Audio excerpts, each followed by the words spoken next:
Hi everyone, how are you all? I hope you will be fine. मैं आप लोगों को यूट्यूब चैनल लव लिटरेचर पे welcome कहती हूँ।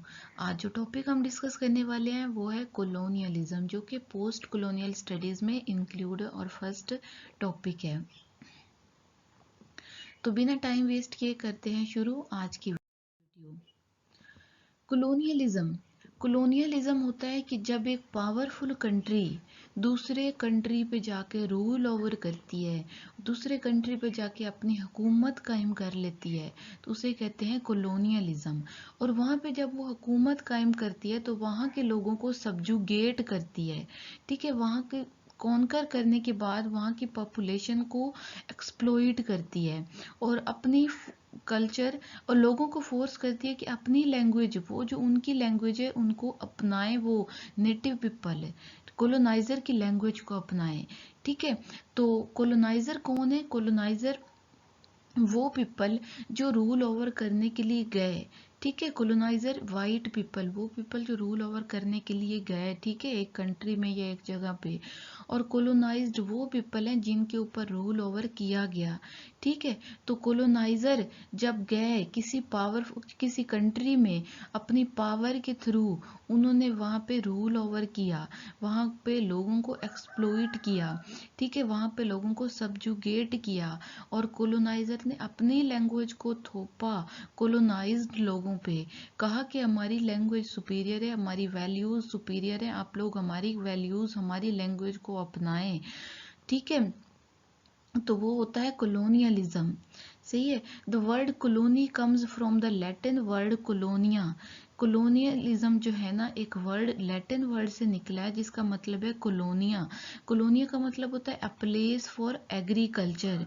ठीक है, तो कोलोनाइजर जो थे वो इस मकसद से चले थे कि एक ऐसी लैंड तलाश करें जिसको हम एग्रीकल्चर के लिए इस्तेमाल कर सकें, वहाँ पे सेटल हो सकें और वहाँ की चीज़ों को लेके अपने मदरलैंड कंट्री में भेज सकें। सही है। तो social structure, government, economics within the territory of the colony are changed by the colonists. colonizer जब एक कंट्री में गए, वहाँ के सोशल स्ट्रक्चर को उन्होंने चेंज कर दिया, वहाँ पे गवर्नमेंट को चेंज किया, इकोनॉमी को चेंज किया, वहाँ पे जो थी उस टेरिटरी की इकोनॉमी को, गवर्नमेंट को, सोशल स्ट्रक्चर को, और उन्होंने हर चीज़ को चेंज कर दिया। और उन्होंने ऐसे सिस्टम बना दिए कि जो कि फायदेमंद थे उनके लिए, जो कि उनके मदरलैंड के लिए फायदेमंद थे। सही, ऐसे सिस्टम बना दिए, वहाँ की इकोनॉमी को एक्सप्लॉइट किया। ठीक है, इसकी एक और डेफिनेशन है, the act of taking control of an area or a country that is not your own, specially using force and sending people from your own country to live there. ठीक है, एक एक्ट है of taking control of an area or country. ठीक है, coloniser जब एक country में जाते हैं, वहाँ पे लोगों को एक्सप्लॉइट करते हैं, वहाँ का जो सारा कंट्रोल है उस कंट्री का वो अपने हाथ में ले लेते हैं। उस कंट्री में जाते हैं जो कि उनका अपना नहीं होता है, वहाँ पे जाते हैं, वहाँ पे लोगों को फोर्स करते हैं, वहाँ पे लोगों को एक्सप्लॉइट करते हैं कि वो उनकी लैंग्वेज, उनके कल्चर को अपनाएं। तो जब एक पावरफुल कंट्री दूसरे कंट्री, डिपेंडेंट कंट्री में जाए, वहाँ पे अपने रूल ओवर करे, अपनी हुकूमत कायम करे और वहाँ के लोगों को एक्सप्लॉइट करे, तो वो होती है कोलोनियलिज्म। इसकी एक और डेफिनेशन है कि colonialism is the maintenance of political, social, economic and cultural domination over people by a foreign power. एक फॉरेन कंट्री जब रूल ओवर करती है दूसरे डिपेंडेंट कंट्री पे और मेंटेन करती है अपने पॉलिटिकल और सोशल कल्चरल डोमिनेशन को। सही है, तो उसे कहते हैं कोलोनियलिज्म। कोलोनियलिज्म की सिंपल मैं आप लोगों को डेफिनेशन बताऊं तो, जब एक पावरफुल कंट्री दूसरे कंट्री, डिपेंडेंट कंट्री पे जाके रूल ओवर करती है, वहाँ पे अपनी हुकूमत कायम करती है, वहाँ के नेटिव लोगों को एक्सप्लॉइट करती है, वहाँ के नेटिव लोगों को से उनका सब कुछ छीन के, उनसे सब कुछ ले के, वहाँ के जो नेचुरल रिसोर्सेज होती हैं वो अपने कंट्री में वापस भेजती है, अपने कंट्री, अपने मदरलैंड को कोलोनाइजर भेजते हैं। इसकी एग्जांपल ये हो सकती है कि ब्रिटिश रूल ओवर इंडिया। ठीक है, वो इंडिया जिस पर ब्रिटिश ने रूल किया, वहाँ पे कोलोनाइजेशन की, ब्रिटिशर्स जो थे वो कोलोनाइजर थे। वो लोग जिन्होंने आके रूल किया, ब्रिटिशर्स आए थे इंडिया में। इंडिया में उन्होंने आके कोलोनाइजेशन कायम की, इंडिया के लोगों को कोलोनाइज्ड किया, उन लोगों को एक्सप्लॉइट किया, उन लोगों के जो नेचुरल रिसोर्सेज थे वो यहाँ से उन्होंने वापस अपने कंट्री में भेजे, अपने ब्रिटिश को भेजे और इंडिया को उन्होंने एक्सप्लॉइट किया, इंडिया में अपनी लैंग्वेज अपना कल्चर फैलाया। तो आई होप कि आप लोगों को कॉलोनियलिज्म की समझ आ गई होगी। इसका पर्पस क्या होता है? कॉलोनियलिज्म का पर्पस ये होता है कि इकोनॉमी को एक्सप्लॉइट करना जिस कंट्री में वो गए हैं, सही है, और वहाँ के नेचुरल रिसोर्सेज को अपने कंट्री में भेजना। ओके। कोलोनाइजर जो थे वो white man theory of burden के नाम से गए थे, ठीक है। कौन सी थ्योरी है? White man theory of burden. White man कहते थे कि हमारे ऊपर बर्डन है कि हम सिविलाइज करें ब्लैक को। हम सिविलाइज्ड पीपल है, हमारे पास लैंग्वेज है, हमारे पास कल्चर है, वैल्यूज है, सब कुछ है, तो हमारा ये फर्ज है, हमारी ये ड्यूटी है, हमारे ऊपर बर्डन है कि हम ब्लैक लोगों को सिविलाइज करें, ब्लैक पीपल जो अनसिविलाइज्ड हैं। लेकिन जब कोलोनाइजर एक कंट्री में जाते थे तो वो इसके बिल्कुल अपोजिट करते थे, वहाँ के लोगों को एक्सप्लॉइट करते, वहाँ के नेचुरल रिसोर्सेज को अपने फायदे के लिए इस्तेमाल करते, सही है। इसके हिस्टोरिकल बैकग्राउंड की बात करते हैं तो कॉलोनियलिज्म का एरा जो था वो 15 सेंचुरी में स्टार्ट हुआ था, जब पुर्तगाल और स्पेन जो थे, स्पेन, फ्रांस और रशिया और ये जो यूरोपियन नेशंस थी ना, इन्होंने क्या है कि अपने यूरोप से निकल के ये अपने यूरोप से निकल के ये बाहर आई थी। इन्होंने क्या है कि ट्रेडिंग स्टार्ट कर दी थी। इन्होंने डायरेक्ट और इनडायरेक्ट मेथड यूज़ किए। डायरेक्ट मतलब कि किसी कंट्री में जाना और किसी कंट्री की अगर आर्मी वीक है तो उससे वॉर अगर ये जीत गए ना कोलोनाइजर, तो उस कंट्री पे रूल ओवर करना शुरू कर देना। और इनडायरेक्टली ये इस तरह करते थे कि किसी कंट्री में जाना ट्रेडिंग के मकसद के तहत, ट्रेडिंग करने के लिए जाना और वहाँ पे जाके वहीं पे रह जाना और वहाँ के लोगों को एक्सप्लॉइट करना, वहाँ के नेचुरल रिसोर्सेज को अपने मदरलैंड कंट्री में भेजना। कॉलोनियल हिस्ट्री जो थी यूनाइटेड स्टेट की, उसके बारे में अगर बात करें तो यूनाइटेड स्टेट में सबसे पहले क्या है, कॉलोनाइजेशन हुई थी। लिटरेचर जो है वो दो तरह के हम पढ़ते हैं, एक है ब्रिटिश लिटरेचर और दूसरा अमेरिकन लिटरेचर। ब्रिटिश लिटरेचर जो हमने पढ़े थे उसका पीरियड स्टार्ट होता है ओल्ड इंग्लिश पीरियड से, एंग्लो नॉर्मन एंग्लो सैक्सन से स्टार्ट होता है। लेकिन जो यूनाइटेड स्टेट जो अमेरिका है उसका जो फर्स्ट टाइम पीरियड स्टार्ट होता है वो कॉलोनियल है। अमेरिका में सबसे पहले कोलोनाइजेशन स्टार्ट हुई थी, सही। अमेरिका में सबसे पहले कोलोनाइजेशन हुई थी। तो ये अब मैं जो क्रिस्टोफर कोलंबस था ना, क्रिस्टोफर कोलंबस उसने अमेरिका को डिस्कवर किया था। क्रिस्टोफर कोलंबस जो था वो घूमता घूमता गया था अमेरिका में। अमेरिका में वहाँ पे क्लोविस पीपल रह रहे थे। क्लोविस पीपल जो थे वो नेटिव पीपल थे वहाँ पे अमेरिका के। तब वो अमेरिका नहीं बना था। क्रिस्टोफर कोलंबस ने जब ये प्लेस देखी, उसे बहुत अच्छी लगी ये प्लेस, उसने क्या किया कि स्पेन को उसने लेटर लिखने शुरू कर दिया और स्पेन जो था वो आया, उधर से अपने कंट्री से आया और उसने आके अमेरिका में कोलोनाइजेशन स्टार्ट कर दी। क्लोविस जो नेटिव पीपल थे उनके ऊपर रूल ओवर किया और उन लोगों को एक्सप्लॉइट किया, यहाँ के जो नेचुरल रिसोर्सेज थे वो अपने कंट्री में वापस भेजे। तो ये अमेरिकन हिस्ट्री में फर्स्ट पीरियड है, कॉलोनियल पीरियड। यहाँ से अमेरिकन लिटरेचर स्टार्ट होता है। इसके अलावा अगर हम वेव्स की बात करते हैं ना, कॉलोनियलिज्म की जो दो वेव्स हैं, फर्स्ट वेव में आ जाता है एज ऑफ डिस्कवरी, जो यूरोपियन नेशन थी उन्होंने डिस्कवर किया, जैसे कि अमेरिका को डिस्कवर किया गया, बाकी लैंड्स को भी उन्होंने डिस्कवर किया। तो स्पेन, पुर्तगाल, फ्रांस, ये यूरोपियन नेशन जो थी ना इधर उधर जा रही थी और डिस्कवर कर रही थी लैंड्स को और वहाँ पे कॉलोनाइजेशन स्टार्ट कर रही थी। और जो सेकेंड वेव है वो है scramble for Africa. European nation जो थी उन्होंने अटैक किए अफ्रीका पे। अफ्रीका में ब्लैक पीपल रहते थे, वहाँ के लोगों को वहाँ पे ये गए, वहाँ पे कोलोनाइजेशन की, वहाँ पे लोगों को कोलोनाइज्ड किया और वहाँ पे कोलोनाइजेशन स्टार्ट की।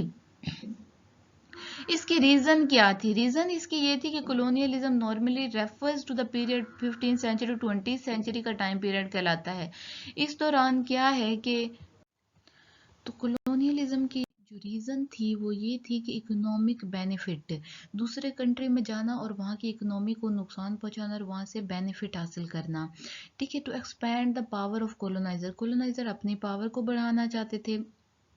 इसके अलावा वो ये चाहते थे कि to convert the indigenous population to the colonised religion, अपने रिलीजन में वो बदलना चाहते थे, ठीक है, कोलोनाइज्ड लोगों को पर अपना रिलीजन थोपना चाहते थे। और वहाँ की लैंड को जो है उन्होंने अपने फायदे के लिए बना लिया था, वहाँ के लोगों को एक्सप्लॉइट किया और वहाँ के नेचुरल रिसोर्सेज को उन्होंने अपने कंट्री मदरलैंड में पहुंचाया।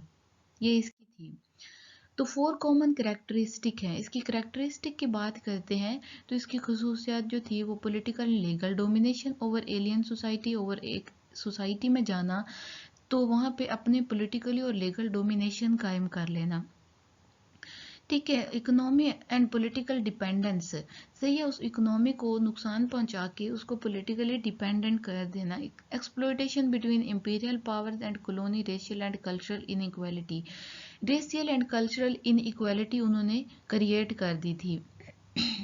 तो एक तो नेटिव पीपल जो वहाँ पे रहते थे उनका कल्चर था, और ये जो कॉलोनाइजर गए थे इन्होंने अपना कल्चर वहाँ पे थोपना शुरू कर दिया, तो वहाँ पे कल्चरल इनइक्वालिटी शुरू हो गई और रेशियल रेशियल डिफरेंस स्टार्ट हो गया, रेसिज्म का डिफरेंस क्रिएट हो गया।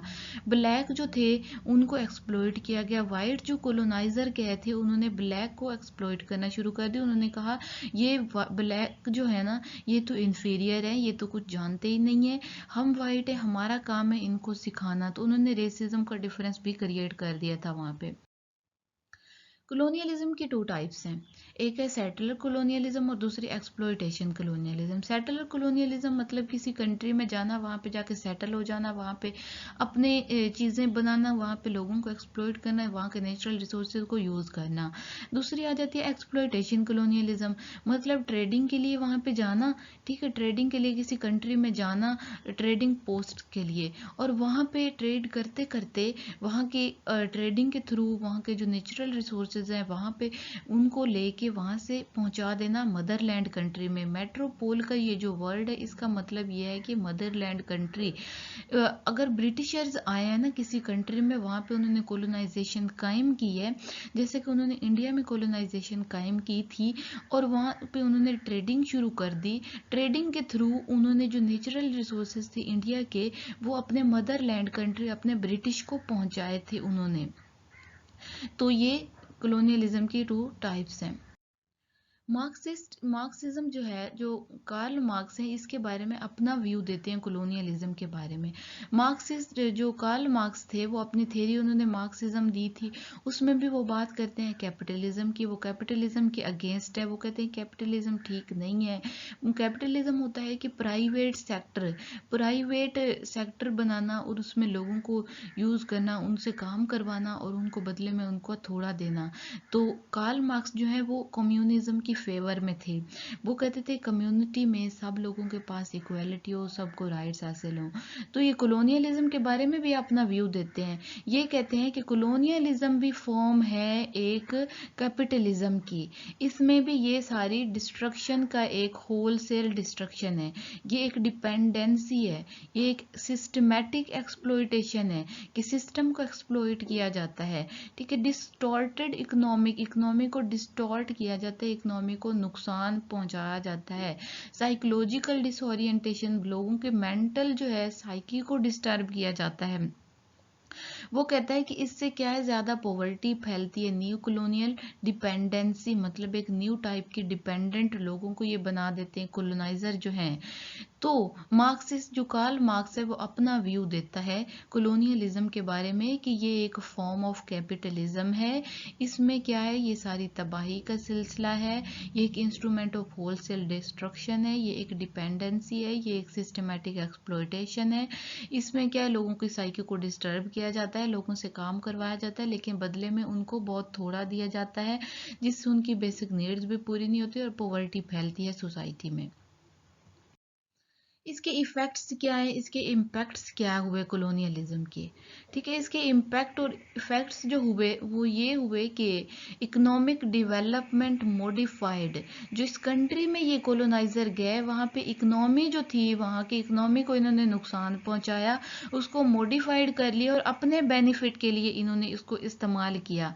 इन्होंने वहाँ पे न्यू टेक्नोलॉजीज इंट्रोड्यूस करवाई और वहाँ के जो नेचुरल रिसोर्सेज थे उनको इन्होंने अपने मदर नीदरलैंड कंट्री में भेजा, वहाँ के लोगों को एक्सप्लॉइट किया। तो वहाँ पे क्या है, डिक्रीज इन डेथ रेट, वहाँ पे इन्होंने अपना कल्चर, वहाँ पे ट्रेड पैटर्न जो था उसको बदल दिया, अपना पैटर्न इन्होंने वहाँ पे इंट्रोड्यूस करवाया, अपने वहाँ पे फॉरेन सिस्टम ऑफ एजुकेशन वहाँ पे इन्होंने लागू किया। जैसा कि आज भी इंग्लिश लैंग्वेज को सुपीरियर समझा जाता है और उसको आइडियलाइज्ड किया जाता है, न्यू रिलीजन इन्होंने वहाँ पे इंट्रोड्यूस करवाया। तो ये इफेक्ट्स हुए थे कॉलोनियलिज्म के। तो आई होप कि ये आप लोगों को कॉलोनियलिज्म की वीडियो अच्छे से क्लियर हो गई होगी। अगर कोई कन्फ्यूजन हो तो आप लोग कमेंट बॉक्स में मुझसे पूछ सकते हैं, मैं आप लोगों को ज़रूर रिस्पॉन्स करूँगी। तो मिलते हैं नेक्स्ट वीडियो में, तब तक के लिए अल्लाह हाफिज़ और दुआओं में ख़ास याद रखिएगा। और इसके जो नोट्स हैं वो उनका लिंक मैं डिस्क्रिप्शन में डाल दूँगी, आप लोग उस लिंक पर क्लिक करके नोट्स को अप्रोच कर सकते हैं। और ये कॉलोनियलिज्म की हम एक सीरीज़ स्टार्ट करने वाले हैं, तो बहुत जल्द मैं कॉलोनियलिज्म की बाकी वीडियोस भी अपने चैनल पर डाल दूंगी, आप लोग उन वीडियोस को अप्रोच कर सकते हैं। अल्लाह हाफिज़।